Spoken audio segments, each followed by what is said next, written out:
Casi te ya no hay ningún problema. No, porque acá tiene problema.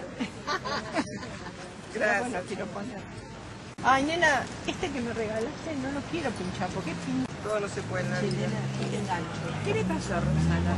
Mira, la llamé, me dijo que estaba en casa.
Con el paso del tiempo, la gente ha proyectado en los mitos y leyendas construidos alrededor de San Jorge lo que quiere ser como pueblo.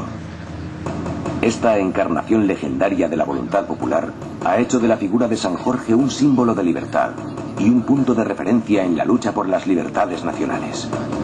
Los valores cívicos y de libertad que hemos atribuido a San Jorge están presentes también hoy día en las múltiples manifestaciones que los países de lengua catalana realizan en defensa de su lengua y de su cultura.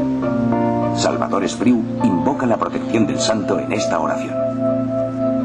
Senyor Sant Jordi patró, cavaller sense por, guarda'ns sempre del crim de la guerra civil. Allibera'ns dels nostres pecats d'avarícia i enveja, del drac de la ira, de l'odi entre germans, de tot altre mal. Ajuda'ns a merèixer la pau i salva la parla de la gent catalana. Amén.